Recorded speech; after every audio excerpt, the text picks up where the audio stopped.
Bom dia, muito bom dia, está no ar o Jornal do Boris. O Jornal do Boris é um sobrevoo pelos principais acontecimentos do Brasil e do mundo a partir das primeiras páginas dos jornais. E hoje o dia literalmente nos jornais está pegando fogo. Veja o Globo. Aí está o incêndio, está lá, o incêndio assusta, trava reuniões, chamusca imagem da COP. Olha, pelo tamanho daquele edifício, se é com as devidas desculpas que pode ser chamado de edifício, o incêndio não foi tão grande. Mas quando começa um incêndio dessas proporções, com chamas altas, isso assusta, e o incêndio liquidou o dia de ontem e talvez tenha liquidado o restante da COP30. Não se sabe, né? Agora, feito em Belém, terminado daquele jeito, tudo corrido, faltando completar a construção. Você viu, no último dia ainda não tinham colocado vários aparelhos de ar-condicionado. Você imagina a fiação daquilo, como foi feita. Na carta de observações, de críticas que a ONU mandou puxando as orelhas do governo brasileiro, estava lá mencionada a questão da eletricidade, entrando água, chovendo dentro. Quer dizer, foram fazer, repetir, né? Desculpe, é chover no molhado. Foram fazer num lugar inadequado, com um clima que, enfim, não é saboreado pelos europeus, pelo menos um tremendo calor. Enfim, dificuldades de hospedagem. O presidente Lula, hospedado num navio que gastou toneladas de óleo diesel, né, para chegar naquele local, né, óleo diesel altamente poluente.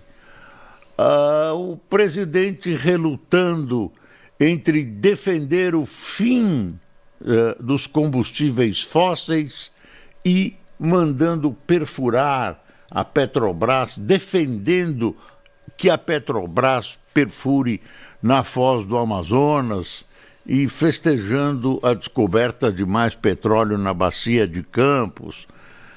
É uma tremenda confusão, a começar pelo local escolhido. Não que Belém não seja uma cidade linda, maravilhosa, uma vitrine ou vitrina, como queiram alguns gramáticos, da deliciosa gastronomia paraense, frutas da floresta, enfim, a entrada da floresta, né? Tem valor simbólico fazer lá. Agora, não dá, racionalmente, não dava para fazer lá. Saiu o primeiro-ministro da Alemanha criticando, fez uma crítica. Eu acho que ele pode ter razão na crítica, mas deu uma tremenda mancada diplomática. Não se faz isso, né? Não se faz isso, uma crítica pública e tal. Enfim, está aí um resultado do improviso, né? Do improviso, de uma imensa bobagem que a gente não sabe exatamente quanto custou, da teimosia de fazer a COP30 no local inadequado.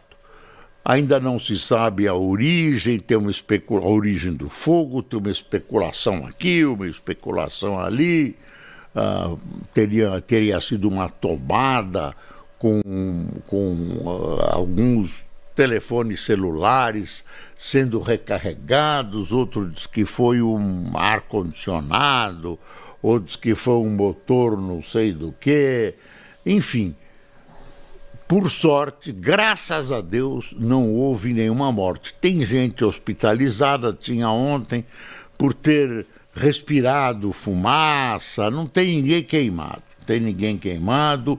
A segurança agiu foi extremamente prestativa, agiu como tinha que agir, tinha lá guardas internacionais, aquilo é considerado embaixada da ONU, tem um status internacional, e sob o aspecto internacional, desculpe, foi uma vergonha para o Brasil. Isso é uma vergonha. Veio o ministro do Turismo todo hábil, dizendo que aquilo não é nada, que pode acontecer em qualquer lugar do mundo, mas se você faz uma obra porca, você aumenta a probabilidade de acontecer, e aconteceu. Bom, vão tentar hoje completar as ideias. Tinha duas boas ideias que poderiam formar no comunicado final da COP30 e pelo menos salvar a cara dessa reunião. Não sei como é que eles vão fazer, onde é que eles vão se reunir, talvez no próprio local. Foi uma parte que queimou, mas ainda sobrou um tremendo espaço. Dá para ser lá, não sei se as pessoas vão querer ir para lá. Muitos devem ter ido embora, porque terminava ontem o simpósio, etc. Então, durante o dia de hoje, a gente vai saber, vão ter que tirar, eu acho que vão ter que tirar uma resultante, um relatório final, né, com as decisões e tudo isso. Já tem briga por causa das decisões. O Brasil estava engajado numa ideia da Colômbia de fazer o roteiro, a via do mundo abandonar os combustíveis fósseis, etc. Mas eu não sei como é que isso vai continuar. Bom, outro caso de ontem foi o Trump, tá aqui, a manchete do Globo. Trump tira a tarifa extra de 40% sobre carne, café e outros produtos brasileiros. Essa é uma notícia boa. Por quê? Porque os produtos brasileiros que dão emprego aqui dentro, que movimentam a economia aqui dentro do Brasil, realmente estavam com suas vendas totalmente prejudicadas pelo volume de exportações para os Estados Unidos. Vão recuperar esse direito, essa concessão americana de venda, carne, café e outros produtos, manga, algumas madeiras, não se sabe exatamente, deve sair uma lista, isso nas próximas horas a gente vai saber melhor. Eu sei que tem gente reclamando, eu sei que o pessoal das uvas na área do São Francisco está reclamando que não foi incluída. Eles vivem muito da exportação. Agora, tem a efetiva negociação feita pelo governo do presidente Lula. Há de se reconhecer que o governo empurra para cá, empurra para lá, agiu de maneira correta. É um sucesso também do governo, mas encontrou nos Estados Unidos um clima propício para que isso acontecesse. Por quê? Porque esses produtos que foram liberados ontem, e parece ter sido esse o critério, esse que eu vou dizer, contribuíram para a inflação americana e também criaram uma reivindicação que se volta eleitoralmente contra os republicanos, porque alguns produtos altamente consumidos, como café brasileiro, carne, né, frutas, tiveram uma abrupta elevação de preços no mercado norte-americano. Então as pessoas ficaram raivosas com o governo Trump, que está com uma aprovação baixíssima, e o Trump, que está enrolado nessa história também do relatório de escândalo sexual, né, quer se livrar de alguns problemas e combater a inflação americana. Então juntou a fome com a vontade de comer.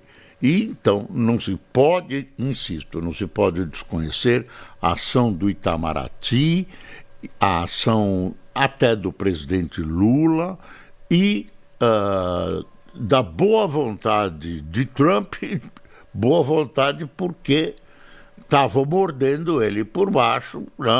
Que aumento é esse? Tiro que foi dado no pé do mercado americano, e aí ele está voltando atrás, como voltou em vários outros países. Mas faltam vários produtos. Manga foi liberado, que era um problema, manga. Vamos saber, nas próximas horas vão aparecer os produtos e tudo. Outra coisa que é da política já interna: Lula indica Messias ao STF, amplia a cota pessoal e assume risco no Senado. Olha aqui, aí é o Estadão. Lula indica Messias ao STF, Alcolumbre pauta bomba fiscal. Já voltamos a esse assunto da bomba fiscal. Lula indica Jorge Messias ao Supremo, diz a Folha. Valor: Lula indica Messias para o STF e escolha provoca crise com o presidente do Senado. Vamos dar uma espiada no fator político. Bom, ele já tinha dito que ia indicar o Messias, tinha feito vazar isso. Messias é o advogado-geral da União, é assim com o Lula. Não é assim, é assim com o Lula. Pô, o Lula, ao critério que ele diz que usa, enfim, não é a proximidade, não vou nomear amigos, vou nomear alguém competente. Não é verdade, não é verdade. O Messias tem um currículo interessante, ocupou alguns cargos, mas não é nenhuma sumidade jurídica, né? Não é alguém que devesse ir para o Supremo Tribunal Federal. Ele chegou no nível de competência dele e tal, advogado-geral da União. Agora, ele está sendo proposto porque ele é amigo do presidente.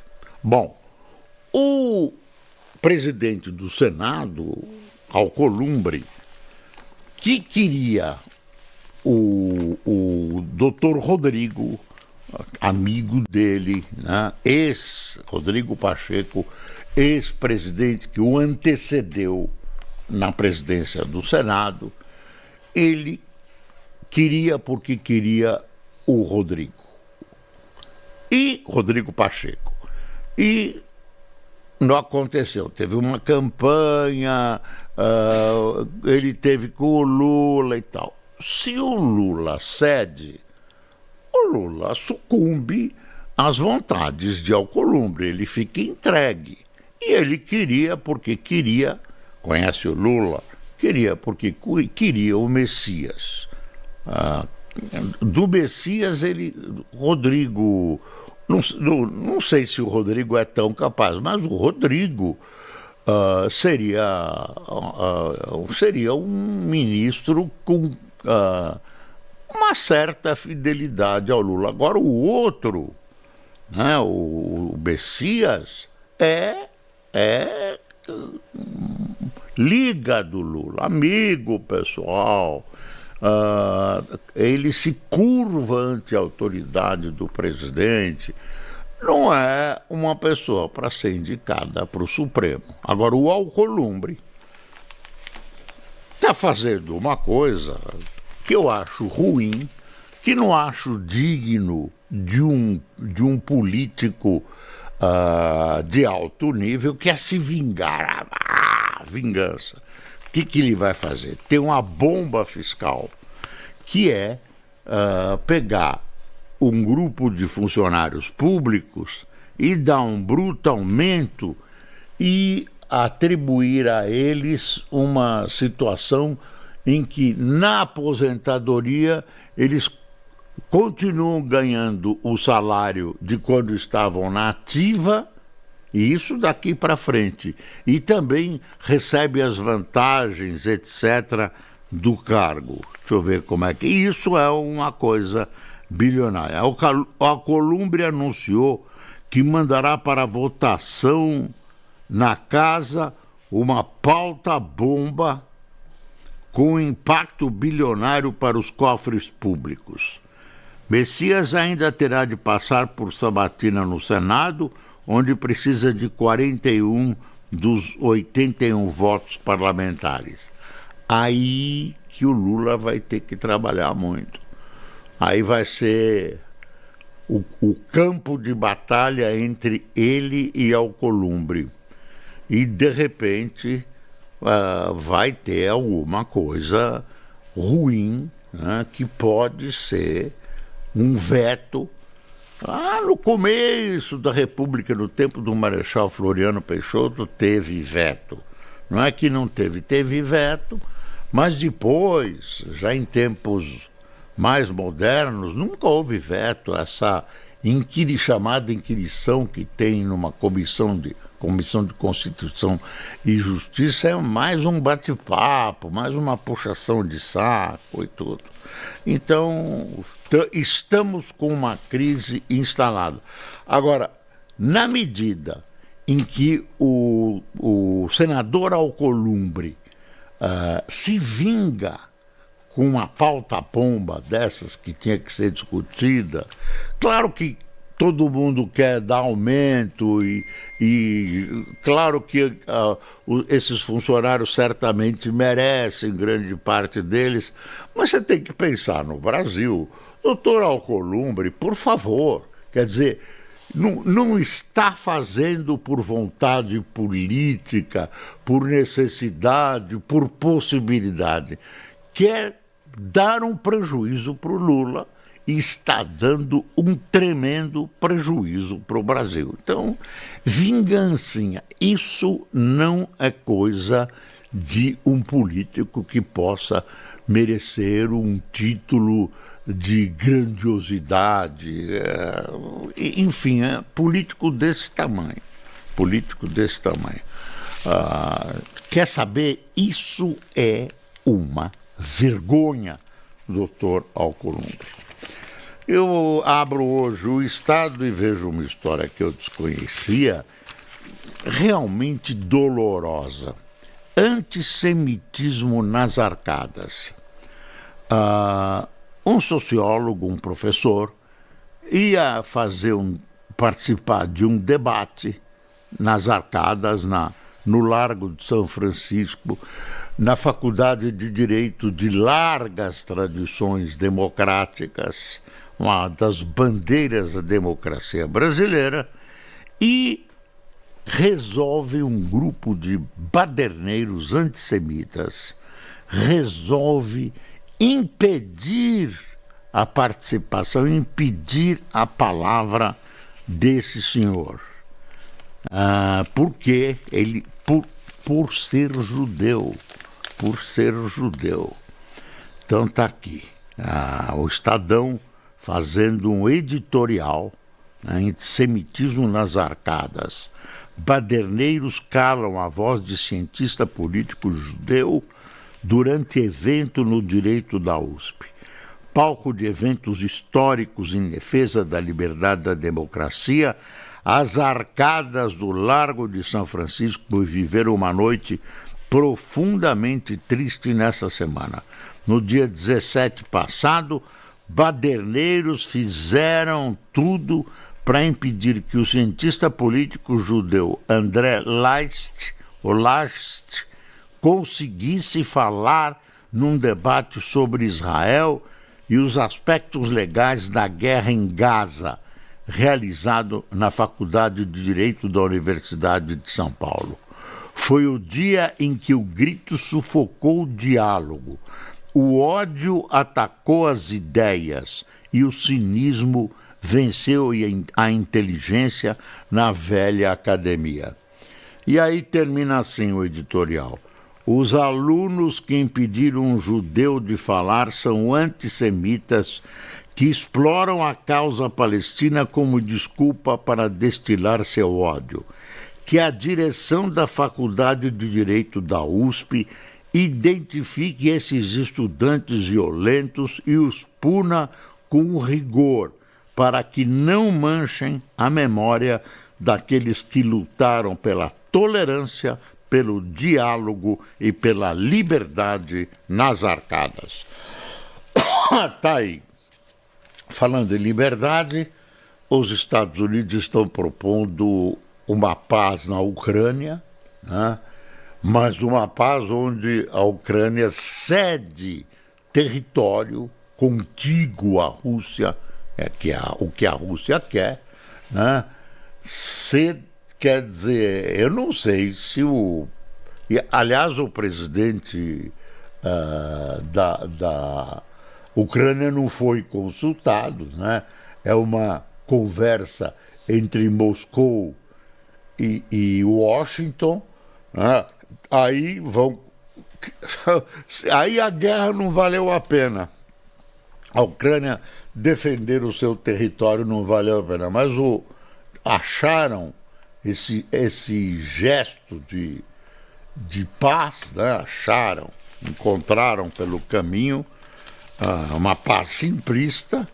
Eu acho que vai ser complicado. O presidente Zelensky, enfim, não está aí para... Você já imaginou o Zelensky, presidente que segurou toda essa bronca, de repente ele vem e topa entregar território? Claro que oferecem para ele segurança. A Europa não foi consultada.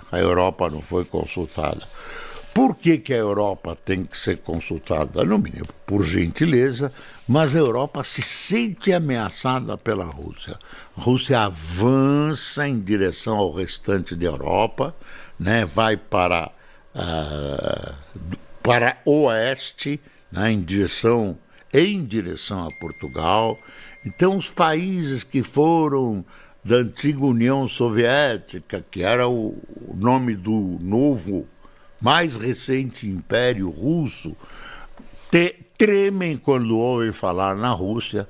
Letônia, Estônia, Lituânia, Polônia, República Tcheca, República Eslovaca, enfim, esse pessoal tem medo, porque na cabeça do Putin existe a ideia da restauração do antigo Império Russo. Já é o maior país do mundo. Bom, também falando isso, hoje o dia está de escândalo. Indicado por Alcolumbre, presidente de fundo ignorou alerta sobre Master. Esse negócio do Master está se expandindo, ele não é tão simples. Está aqui Justiça Federal, isso a gente noticiou ontem, nega habeas corpus a Vorcaro, que é o dono do banco, e agora o pessoal está cobrando, parlamentares, pessoas que gostariam de saber o que é feito com o seu dinheiro, por que tanta gente aplicou dinheiro num banco que enviava sinais de que não ia bem. Estava aumentando os juros exageradamente, juros pagos pelos depósitos. Quer ver, ó? BC exigiu que BRB e Master revertessem operações. Vorcaro tentou vender o banco para um banco estatal, para o BRB. O Banco Central disse não, porque aí, de novo, o poder público ia sustentar esse prejuízo todo. Ele geriu o banco de maneira temerária, né, sem cuidado, e tá aí, ó. Quer ver? Tá aqui. BC exigiu que BRB e Master revertessem operações. O Banco Central determinou a limpeza do balanço do Banco de Brasília numa reversão, com reversão das operações supostamente fraudulentas feitas com o Master tão logo tomou conhecimento das irregularidades, segundo fontes da investigação apontam. Essa história não está contada nem pela metade. Não está contada nem pela metade. Está aqui no Estadão: Europa e Ucrânia criticam um plano de paz negociado por Estados Unidos e Rússia. Apesar da reação comedida de Zelensky, funcionários do governo ucraniano e diplomatas europeus rejeitam um plano que prevê concessões importantes para os russos. Aí está aqui: proposta sobre a mesa. Donbás. Ucrânia deve ceder à Rússia a parte nova da região de Donbás, que já está sob seu controle. Acordo daria à Rússia o controle total sobre a Crimeia. Outros territórios. As atuais linhas de frente em outras partes da Ucrânia, incluindo Kherson e Zaporizhia, seriam congeladas. Desculpe. Exército. Os ucranianos terão de aceitar a redução do tamanho do seu exército, o que seria cortá-lo pela metade. Armas. A Ucrânia seria obrigada a entregar seus armamentos de longo alcance, que são utilizados para atingir a Rússia. OTAN. A Ucrânia não terá permissão para abrigar tropas da OTAN em seu território. Além disso, aeronaves de combate de outros países só poderão ficar estacionadas na Polônia. Quer dizer, vão emascular a Ucrânia. É isso. A Ucrânia sai como se tivesse sido derrotada na invasão da Rússia. Também tem um ataque de Israel, que matou 33 pessoas em Gaza, após o governo acusar o Hamas de violar a trégua. Viu? Exército do Japão declara guerra aos ursos. Eu estou rindo porque parece gozado, mas não estou lá no meio dos ursos. A NASA reafirma: é cometa sim, não é nave alienígena. A Agência Espacial dos Estados Unidos divulga novas imagens do cometa 3I Atlas e refuta especulações a respeito de OVNIs, ou OVNIs, como você quiser. Bom, tá aí. Quem tomou cafezinho conosco? Magno Cunha, Samira Grassman, Valéria Sade, Tibiriçá Melo, João Batista, Marcos Ramos, Suzy Cecília, Bete Gisela, Ângelo Santos, Ladislau Ferreira, Luiz Brito, Edésio Bezerra, Tiago Vital, Carlos Roberto, Ailton Pereira de Ribeirão Preto, José Francisco de Uberlândia, Sandra Setolin de Bauru, Valdenor Rezende de Ponta Grossa e Mário Assis de Corbélia. Pessoal, muito obrigado pela sua audiência. Vamos continuar torcendo e rezando por esse enorme país e desperdiçado o país, que poderia estar distribuindo muita coisa para a sua população, grande parte dela desvalida. Bom fim de semana para vocês, meditem e lembre-se, é preciso passar o Brasil a limpo. Bom dia.